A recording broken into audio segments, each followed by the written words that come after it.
not so hard to find a buyer for you. When money talks, you're under its spell.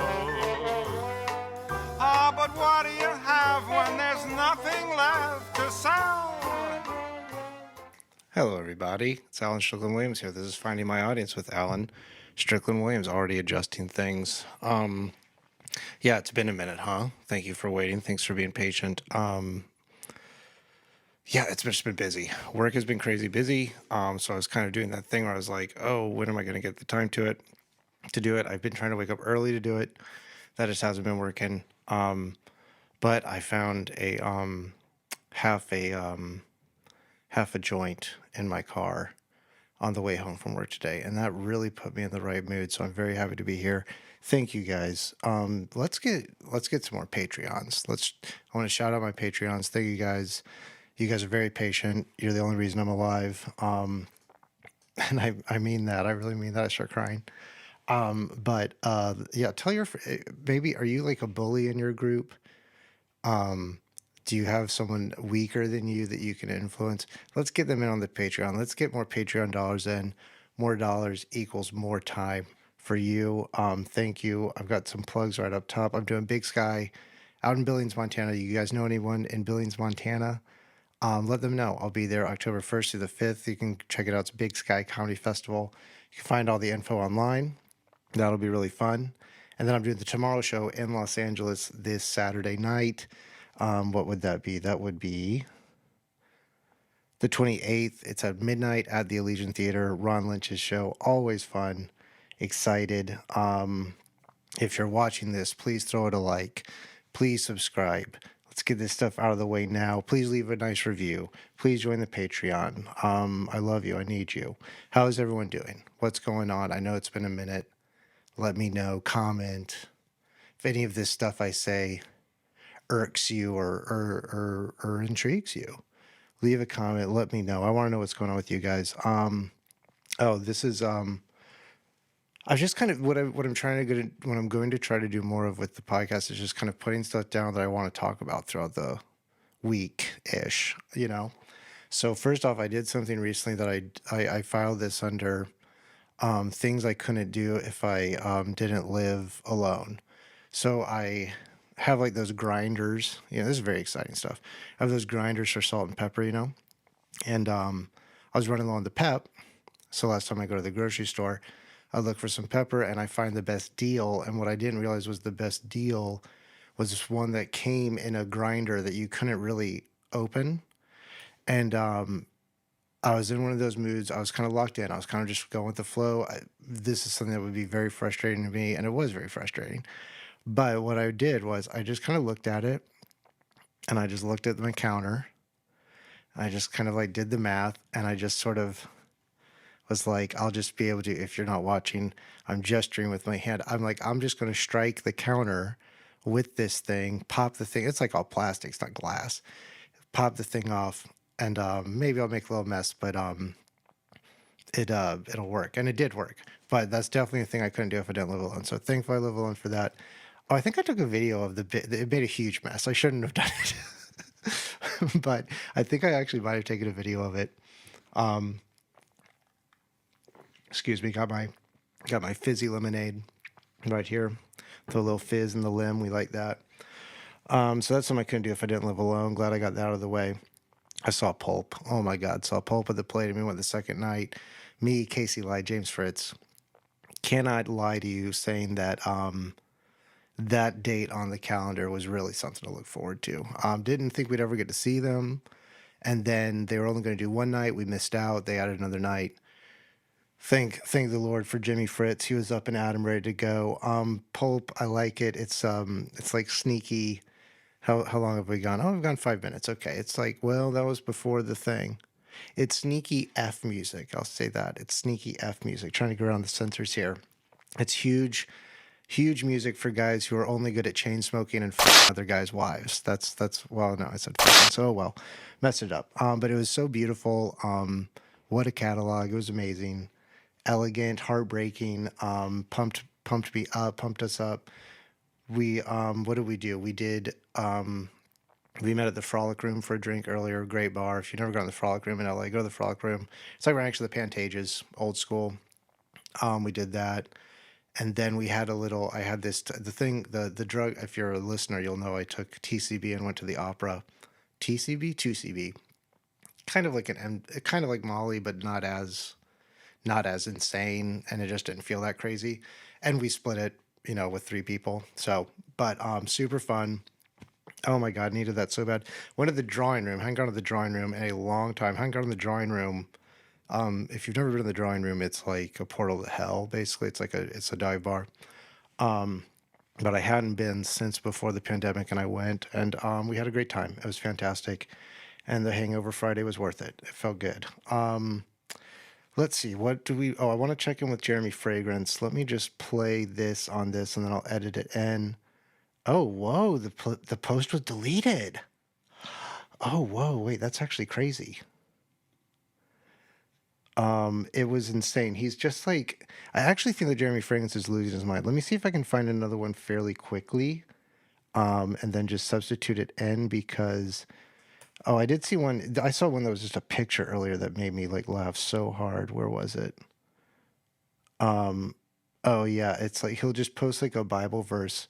Let me copy and paste this into the runtime. This is cool. This is fine. This is fine. I've been watching a lot of podcasts, and there's a lot of this going on. On like big podcasts that have like 1,000 Patreons. They do shit like this. They just kind of like, oh wait, actually, and they look at their stuff. So I'm kind of gonna start sweating it less. It's really just the time issue for me at this point. It's been so busy. Oh, and I should have mentioned this in the plugs, but the big news is finally locked the dates for the album. We got the cover. We got everything locked. It looks awesome. The title's so cool. You guys are gonna love it. I'm not gonna release it now, but it will be probably when this is out after like a couple days. You'll know, but it's coming out soon. I'm so excited. That has been so much work. Oh my God, it has been so much work doing this. It's been the whole year. Literally January, February, I was on tour recording the album, and then putting it together, finalizing things, editing, listening, all that good stuff. It's been a lot of work. It was exactly what I was afraid of, but I'm glad I've been doing it, and it's going to come out great. So keep your ears and eyes peeled for that. I think we're going to do the digital stuff, and I think we're going to do a vinyl. So that will be really cool. If you don't have vinyl, hey, use it as a poster for all I care. But let's get it going. Let's see what. Oh, I was going to try to find that fragrance thing. Let me see. Let me put this. I put that in. So this is just a picture. If I put it up, Jesus Christ taught us how to deal with evil. He's Christian now, and then he just says, "Get thee hence, Satan." He just circled it like a serial killer. But let me see if I can find. Oh yeah. Let me see if I'll put this one in. So. Put this here. Let's look at this video. This is what this man is doing right now. Let's play it.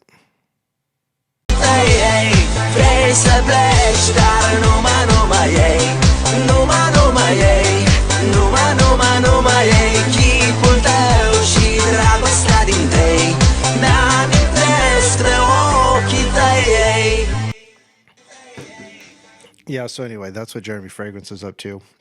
Don't quite know if that's going to work with the video, but we'll figure it out. Oh, that's right. I was supposed to play it on my... Oh, wait, do I have it? Hold on, I might still have that video. Was I actually good and I actually downloaded it? I did. Oh my God, this is it. Watch this.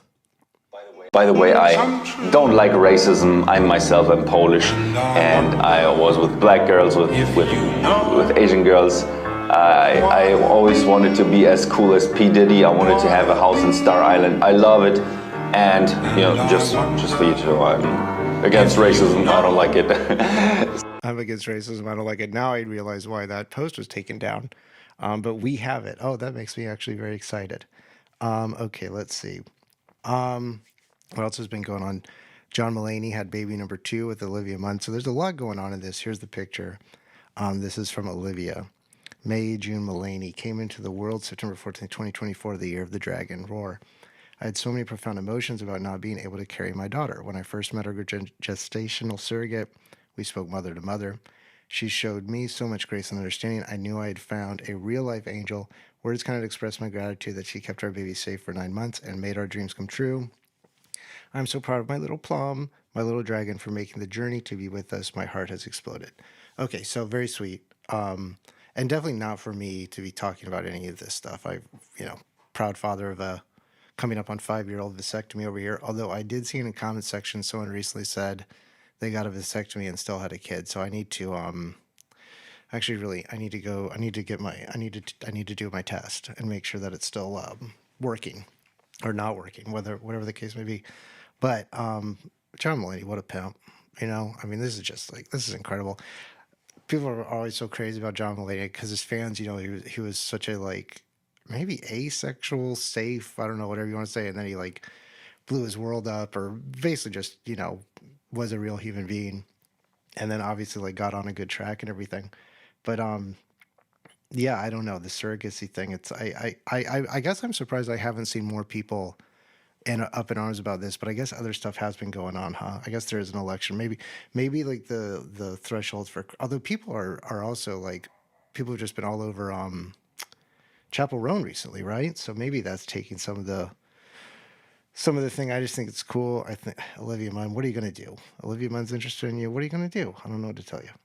Let's see. What is this? We got a dog barking outside. I also think I might. Oh, this is what I want to talk about. This.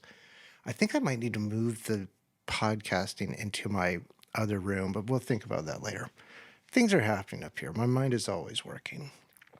Okay, so this is what I also wanted to show. I'll put the images up as I say them. But so John Mulaney was at some AI tech thing, and he was, I think, doing either a Q&A or moderator, or was there literally to do what do you call it, an industry set, for for a corporation, stuff like that, which those gigs are always terrible. I've only done really one and it was bad. But this is what he said. He had a lot of fun with them, so I wanted to read this. This is why I think John Mulaney's great. Excuse me, hold on. Okay, I think that might have worked. So let me get this straight. John Mulaney said, "You're hosting a Future of AI event in a city that has failed humanity so miserably." Where I was there in San Francisco. Everyone inside the auditorium at the Moscone Center groaned. Any notion that the award-winning comedian would play the corporate gig safe and clean was thrown out the window when Mulaney, closing the Dreamforce festivities, started roasting his host, Salesforce, and the audience sitting right in front of him. "You look like a group who looked at the self-checkout counters at CVS and thought, this is the future," Mulaney said. "If AI is truly smarter than us and tells us that humans should die, then I think we should die," he said, looking out to the crowd from center stage. "So many of you feel eminently replaceable." He added, "Can AI sit there in a fleece vest? Can AI not go to events and spend all day at a bar?" It goes on. "What's important here is that we're looking for solutions," he said sarcastically. "And in looking for solutions, what we're really after is insights, which then lead to success. Now start prepping the humans for robots." "Some of the vaguest language ever devised has been used here in the last 3 days," he continued. "The fact that there are 45,000 trailblazers here couldn't devalue the title anymore." I always feel like this about specials. The term special in comedy has lost all meaning. It is no longer special. The comedian rounded out his Dreamforce appearance by thanking attendees for the world you're creating for my son, where he will never talk to an actual human again. Instead, a little cartoon Einstein will pop up and give him a sort of good answer and probably refer him to another chatbot. Mulaney then shared an anecdote about how he and his son, who is nearly 3, like to play baseball in their front yard. "We're just two guys hitting wiffle balls badly and yelling good job at each other. It's sort of the same energy here at Dreamforce." Anyway, I wanted to temper the surrogate stuff with that. I think that is very funny and why John Mulaney is great. And now for jokes. What do we got? Okay, the school shooter in Georgia, his mother came out and said that my son is not a monster. Can we at least agree he's not great? Can we start there maybe and go from there? And then here's another. This worked at the open mic. I think it's time that Israel finally recognizes a free Palestine. Because otherwise, what? They're going to pay retail? Come on. We're having fun. Talk to me, baby. Okay, what you're watching. This is an industry podcast now. I think I've said this. I'm just going to sit here and read some of the best lines from the last episode. "The bell is tolling. Let's mistake the open road for freedom like all culture teaches us to. The action is the juice. This is just a great show. If you're not watching Industry, get on it. I think I've got like 3 people on Industry. They're all into it. One person like did the thing where they binged the whole thing in like 3 or 4 days. They're all caught up. I will say this last episode was a little on the boring side, but that's just typical HBO premium show. It's always that second to last show of the season is always a little lacking. And it also, I will say, is the first one this season that wasn't directed by a woman. So maybe that has something to do with it. That crew on that show is just amazing. I can't get over it. I've been hate watching Emily in Paris. I kept some notes of my watch. I watch it with we kind of watch it separately, and then maybe one or two we'll watch together. But it's just such a fascinating show because it's so bad, and it's like they have just dumb lines in it. Like one line was like, I think it was maybe the last season or something, but she's like just in a moment of romance, and she's like, "This night, this carriage." They're in a carriage. It's just like this carriage. No one would ever say this carriage. But anyway, here are just my loose notes from watching Emily in Paris this last round. Is this even really shot in Paris? Sylvie can still butter a baguette and come get it. The lady that plays Sylvie is amazing. The woman that owns the agency. Emily's going back to Chicago like I'm going back to Florida. Shut up, bitch. There's one part where they're like ice skating. It's like romantic, and it just made me think of like a funny thing and like a gag and like a comedy, a rom-com or something. Like you show the ice skating, you show the feet, and then you pan up, and then it's just mannequin legs, and they just fall over, and then you pan over and see the real people. She's wearing a dumb little hat. What is she, sergeant? Is she a sergeant in the stupid army? Glad I wrote that down. Emily in Paris, more like Emily in the band Jet. It was one of those hats, if you're old enough to remember Jet. They got this dumb piece of shit in an ugly sweater. My thoughts for Sylvie are purely pornographic. That's true. I think you deserve more. They said that to someone. That's an insane thing to say. This bitch can't ski. I'm happy she's crying. This bitch is in Paris again. Why is she wearing a hobbit's cloak? Does she have to throw her boyfriend into Mount Doom? Looks like she has limbus bread she's going to throw up later. And then why is she dressed like a flight attendant? Okay, so that's the Emily in Paris notes. Let's see. I saw this movie, My Old Ass. Let's see. Let me just pull up the IMDb here. I have it right here. Who directed it? Who wrote it? Their director and writer is someone named Megan Park. It's awesome. It was really good. It's like basically a coming of age. I don't want to give too much away, but these girls, maybe they're 18 or they're high school. They're going on to that next step of their life. They all do mushrooms in the woods, and one of them hallucinates her old self, older, like maybe 40. Excuse me. And 39-year-old self, very important. I can empathize with that. But it was just great. Aubrey Plaza plays the older version. It's corny. It's a little corny, but a good corny. And let me see here. What did I write down? Oh, I was just thinking. I put this up for the voicemail, but no one really got to it. But what would you tell your 18-year-old self? What advice would you give? I don't know. It just made me think about it a lot. Like, because I've been having a lot of moments very recently where I'm like, what am I doing with my life? Like, so more people I know are doing the family thing. Like, it's not the thing you do. They're doing the family thing. But it did make me think, and I don't know. I think I'd still be. I don't know what I'd tell myself. I don't think myself that age that I was. I don't think he would listen to anything I have to say. But I think I maybe could clue that I would maybe try to get him to smoke weed a little earlier. But people didn't call in with answers, but they did. They sent me messages. So one person said they would go harder. One person said keep my virginity. One person said it's a trap. I think about growing up. I can really sympathize with that. I actually remember in high school, one of my high school girlfriends, different times. I wasn't poly in high school. But my second high school girlfriend, her dad one time said that like kids should just, when they turn 18, they should just give them a diploma and slit their throats.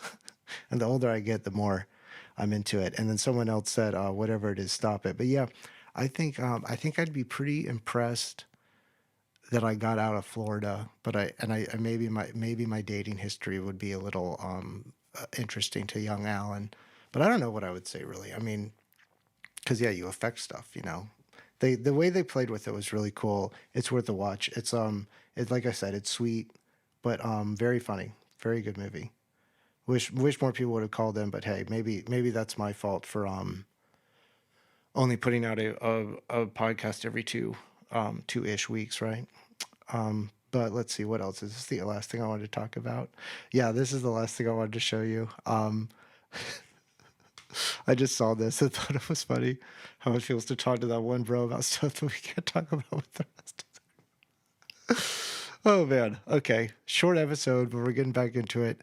I've got some voicemails I didn't get to because they were off that topic. And they're just sort of more general, but the voicemail always 323-457-0032. Chime in on something I said here. Give me a note. Give me a suggestion. Be complimentary. Gas me up. I need it. Dear Lord. Oh, by the way, that image is from Sin Memes. Want to make sure I credit who made it. But yeah, that's it for now. We've got some stuff already lined up for the next episode. Going to try to keep on a tighter schedule. It's going to be crazy. I am going to be dealing with album rollout, and then I'm going to a bachelor party. I'm going to see my family. Then I come back. Then I go to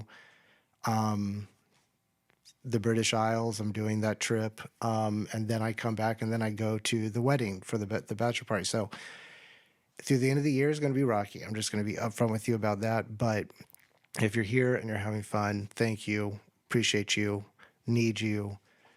Spread the word. Join the Patreon. I love you. Thanks for listening. God damn it! How'd I go out on that? Anyway, that's it. Bye.